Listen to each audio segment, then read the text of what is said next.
बिस्मिल्लाहिर्रहमानिर्रहीम। अस्सलाम वालेकुम वरहमतुल्लाहि वबरकातुहू। आज इंशाल्लाह हम CSS का अपना नेक्स्ट लेक्चर स्टार्ट करते हैं, जिसका नाम कुछ मज़ीद प्रॉपर्टीज़ को देखते हैं। एज लाइक डिस्प्ले कि डिस्प्ले अगर हमने कोई भी चीज़ को करवाना हो तो हम कितने मेथड्स के थ्रू करवा सकते हैं। उसके बाद ओपेसिटी है, देन बैकग्राउंड है, और फिर बैकग्राउंड के अंदर अगर अपने बैकग्राउंड का अगर सिंपल कलर लगाना है या बैकग्राउंड की इमेज लगानी है या आपने बैकग्राउंड में दो इमेजेस लगानी है तो आप उसको कैसे मैनेज कर सकते हैं। And the last one is text shadow. अब मूव करते हैं अपने पहले टॉपिक की तरफ, डिस्प्ले की तरफ। फर्स्ट ऑफ ऑल कि हम अपने यहाँ पे कुछ एलिमेंट्स बना लेते हैं with the same class. Element one class display result. आपको इसका बाय डिफॉल्ट जो रिजल्ट है वो पता होगा कि जो डिव एलिमेंट है वो आपको एक ही लाइन के अंदर एक ही डिव शो करवाएगा बाय डिफॉल्ट। अपने ही आगे वो किसी भी दूसरी डिव को या किसी भी दूसरे एलिमेंट को नहीं आने देगा। वो लाइन ब्रेक करके उसके नेक्स्ट जगह के ऊपर उसकी जो भी नेक्स्ट पोजीशन बनती होगी वहां पे आपको शो करवाएगा। वहां पे आप जो भी पोजीशन बनती होगी वहां पे शो करवाएगा। वो आपको एक ही डिव के नेक्स्ट शो नहीं करवाएगा बाय डिफॉल्ट। अगर आपने यहाँ पे कोई चीज शो करवानी है तो आप उसको अपने हिसाब से उसको एडजस्ट कर सकते हैं।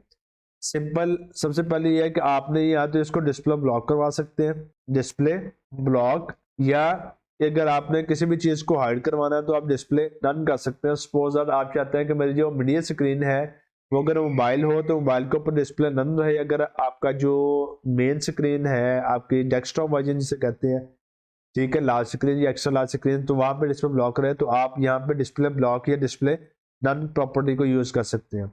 इसके अलावा आप चाह रहे हैं कि आपको जो 5 के 5 एलिमेंट्स हैं वो एक ही लाइन के अंदर आए।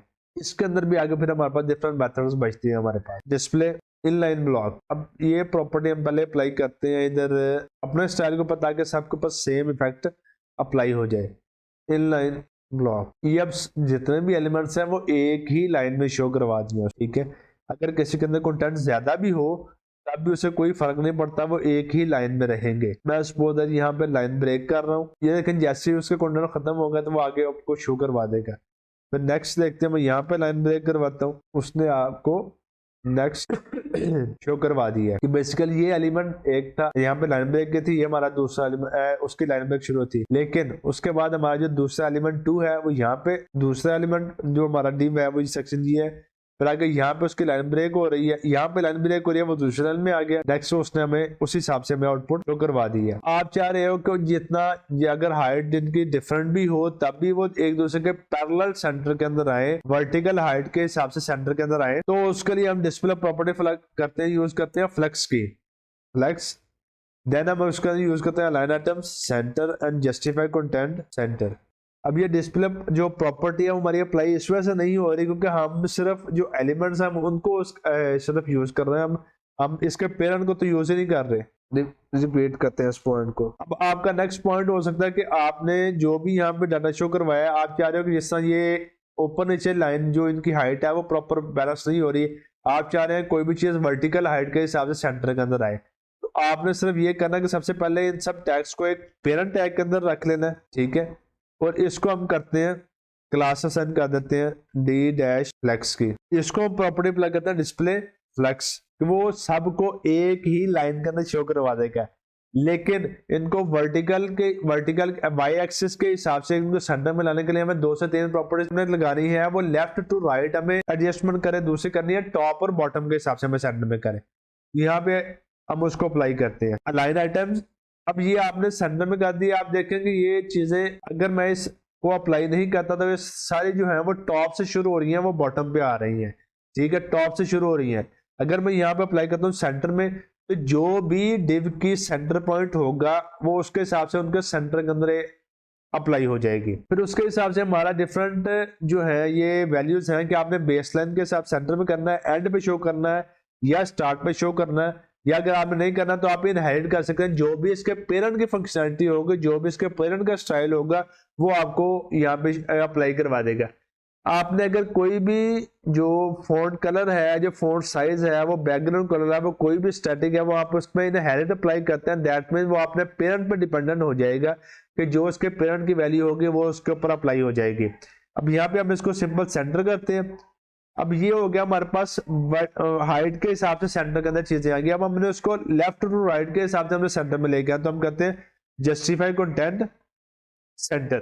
ठीक है, अब ये जो बेसिकली जो हमने पहले डिस्प्ले इफेक्ट्स पढ़ी है, जो हमने लाइन आइटम सेंटर पढ़ी है, तो उसने सब डिव्स की हाइट ली है और उन हाइट के हिसाब से तो उतनी सी हाइट के अंदर ही वो दरमियान के अंदर हमारे मिड पॉइंट के अंदर शो करवा रही है हमें। ठीक है, अब ये जस्टिफाई कंटेंट जो है वो सेंटर, उसके बाद डिफरेंट प्रॉपर्टीज मिलती हैं कि आप चाहते हैं कि यहाँ पे सेंटर के अंदर आ जाए, एंड में आ जाए, या स्टार्ट में रहे, फ्लेक्स एंड में, फ्लेक्स स्टार्ट में, इनहेरिट रहे या इनिशियल रहे, लेफ्ट रहे, नॉर्मल रहे, रिवर्ट रहे। फिर उसके मतलब है स्पेस अराउंड, एक स्पेस अराउंड और एक है स्पेस बिटवीन, कि जो है कि आपने जो भी जितने भी एलिमेंट्स हैं उनके आउटसाइड पर स्पेस रहे। ये ना हो कि एज लाइक प्रीवियस को सब आप एक ही साथ शो होते हैं, आपको एक साथ जुड़ के शो हो, ताकि आपको डिफरेंस पता ही ना चले कि पहला एलिमेंट कहां खत्म हो रहा है और दूसरा एलिमेंट कहां से शुरू हो रहा है। स्पेस अराउंड, या अगर आप स्पेस अराउंड यूज नहीं करना तो आप दूसरा वर्ड यूज करेंगे स्पेस बिटवीन, कि आपके जो एलिमेंट्स हैं उनके दरमियान में स्पेस आएगी, उनके आउटसाइड पे कोई स्पेस नहीं आएगी।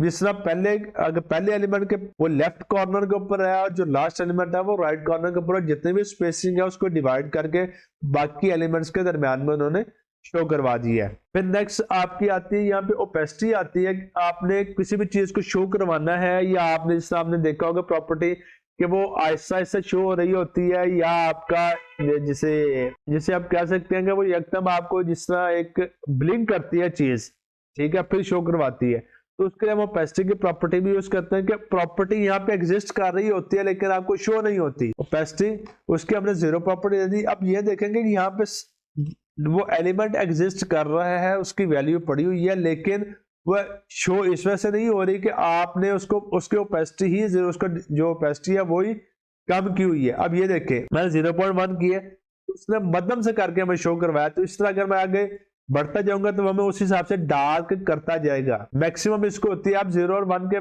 दरमियान में इजिली मैनेज इसको कर सकते हैं। नेक्स्ट थिंग इज कि हमने बैकग्राउंड के अंदर अगर कोई इमेज लगानी है, या हमने अगर बैकग्राउंड के अंदर कोई कलर लगाना, तो हमने कलर को कैसे लगाना है। तो बैकग्राउंड के अंदर हम यूज करते हैं सिंपल बैकग्राउंड की प्रॉपर्टी यूज करते हैं। बैकग्राउंड का सिंपल हम यहाँ पे यूज कर सकते हैं, ये रेड सिंपल। अब यहाँ पे आपने इसको 2 मेथड से यूज करते हैं। बैकग्राउंड, अगर मैं यहाँ पे बैकग्राउंड कलर भी, या उसको दूसरा प्रॉपर्टी होती है बैकग्राउंड कलर। बैकग्राउंड और बैकग्राउंड कलर का फर्क ये है कि आपने बैकग्राउंड कलर में स्पेसिफाई कर दिया है कि यहाँ पे सिर्फ कलर ही अप्लाई कर सकता है और कोई चीज अप्लाई नहीं हो सकती। लेकिन जो ऊपर वाला बैकग्राउंड है, यहाँ पे आप इमेज का यूआरएल भी दे सकते हैं कि मैंने बैकग्राउंड पे ये इमेज लगानी है। तो मैं अब आपको यहाँ पे इमेज लगा के दिखाता हूँ कि आपने अगर बैकग्राउंड में इमेज लगानी है तो इमेज किस हिसाब से लगानी है। हमारी एसेट्स के अंदर, इमेजेस के अंदर ये लोगो पड़ा हुआ है, मैं इसको ही उठाता हूँ, मैं यहाँ से इन प्रॉपर्टीज को कॉपी करता हूँ, यहाँ पेस्ट करता हूँ, सॉरी मैंने display flux align item centre तो खत्म कर दिया, डिस्प्ले कंटेंट स्पेस बिटवीन, ये हो गई। अब मैं यहाँ पर आपको इमेज लगा के दिखाता हूँ। बैकग्राउंड कलर में एक दफा खत्म कर रहा हूँ। यहाँ पे सिंपल एक और वेरिएबल पास करते हैं यूआरएल का। यूआरएल यहाँ पे images/logo.png एज लाइक, जिस तरह हम इमेज के अंदर सोर्स के अंदर यूआरएल लेते हैं, तो हमने यहाँ पे बैकग्राउंड फिर आगे यूआरएल के वर्ड लेके फिर आगे पैरेंथेसिस के अंदर आपने कोटेशन मार्क के अंदर आपने यूआरएल अप्लाई करना है। अब यहाँ पे हम देखते हैं कि उसने अप्लाई की है कि नहीं की है। YouTube लेक्चर्स में, एसेट्स में नहीं जी, क्यों? क्योंकि हम अभी जो अगर फोल्डर के साथ देखेंगे तो हम यहाँ पे एग्जिस्ट कर रहे हैं, क्योंकि हमारी इंडेक्स की फाइल यहाँ पे, और हम इंडेक्स की फाइल के अंदर CSS कर रहे हैं, हम इंटरनल CSS यूज कर रहे हैं, एक्सटर्नल CSS यूज नहीं कर रहे हैं। अगर हम एक्सटर्नल CSS यूज कर रहे होते तो फिर हमने यहाँ पे होना था, यहाँ से पहले हमें एक स्टेप बह जाना पड़ेगा, फिर हमें इमेजेस में आना पड़ना था। लेकिन हम जब एग्जिस्ट ही यहाँ पे कर रहे हैं, दैट में हमने एसेट्स वाले फोल्डर में जब किया ही नहीं है, हम डायरेक्ट इमेजेस वाले फोल्डर के अंदर आ रहे हैं। तो यहाँ पे पहले हम एसेट्स टाइप करेंगे, फिर देन इमेज, फिर देन logo.png। अब ये उसने हमें इमेज शो करवा दी है कि ये इमेज आ गई है। अब आगे इसको मजीद सेट करेंगे, इसकी मजीद कुछ प्रॉपर्टीज हैं कि अब ये देखें कि आपकी पूरी इमेज यहाँ पे शो नहीं हो रही, कि आपने इमेज को पूरा शो कर वैसे करवाना है। एक तो चीज ये है कि आपने background dash size, auto, contain, cover, inherit, revert, ये आप अपने हिसाब से इसको अप्लाई कर सकते हैं। मैं कहता हूं जी कंटेन है, दैट्स इट। नेक्स्ट थिंग जैसे कि आप देखेंगे ये जो इमेज है हमारी बार बार रिपीट हो रही है वाई एक्सिस के अंदर, क्योंकि इसकी हाइट कम है, इसमें सिर्फ ये आपको वाई एक्सिस के अंदर नजर आए। अगर मैं इसकी हाइट ज्यादा कर लूं तो ये आपको एक्स एक्सिस के अंदर, अब ये इमेज का साइज बड़ा तो इस वजह से हमें एक्स एक्सिस के अंदर सिर्फ मूवमेंट दिखा रही है, वाई एक्सिस के अंदर मूवमेंट नहीं दिखा रही है। इमेज एक्स एक्सिस और वाई एक्सिस दोनों के अंदर मूव करती है, दोनों के अंदर चीज रिपीट करती है। तो हम सिर्फ यहां से ऐसे करते हैं और प्रॉपर्टी लगाते हैं बैकग्राउंड रिपीट, ठीक है। बैकग्राउंड रिपीट लगा के हमने नो रिपीट कर दिया सिंबल, तो उसने एक्स एक्सिस के अंदर और वाई एक्सिस हॉरिजॉन्टली और वर्टिकली दोनों तरीकों से उसकी रिपीटेशन रोक दी है। या आप ये कर सकते हैं background dash repeat dash X, कि एक्स के अंदर रिपीट हो, ठीक है, लेकिन background dash repeat dash Y, Y axis के अंदर नो रिपीट, कि वाई एक्सिस के अंदर रिपीट ना हो। या तो आप उसके रिपीटेशन दोनों साइड पे हॉरिजॉन्टली एंड वर्टिकली दोनों तरफ खत्म कर सकते हैं, या आप एक तरफ अप्लाई कर सकते हैं, ठीक है, या आप दोनों तरफ मैन्युअली अप्लाई कर सकते हैं, ये आप पे डिपेंड करता है। मैं अपने ये स्टाइल को कॉपी करके, ये सिंपल सी बात है, ये इसने माना स्टाइल अप्लाई कर दी है। अब इसके अंदर नेक्स्ट चीज ये आती है कि अगर आपने बैकग्राउंड के ऊपर 2 इमेजेस लगानी है तो आप 2 इमेजेस कैसे अप्लाई कर सकते हैं। तो उसके लिए मैं आपको सिर्फ एग्जांपल शो करवाता हूँ W3 स्कूल की, इसको हम खुद भी अप्लाई कर सकते हैं, लेकिन आपको मैं W3 स्कूल का रेफरेंस इस वजह से दे रहा हूँ कि अगर आपको कोई भी मसला आता है तो आप W3 स्कूल्स के ऊपर आप इजिली फाइंड कर सकते हैं। अब सिंपल सी बात है कि यहाँ पे देखेंगे तो ये बैकग्राउंड में ये जो है कलर, ये जो इमेज है ये अलग है, और ये फ्लावर्स वाली जो इमेज है वो अलग है। उसकी पोजीशन भी सेट की हुई है और उसको उन्होंने मैनेज भी अच्छे तरीके से किया हुआ है।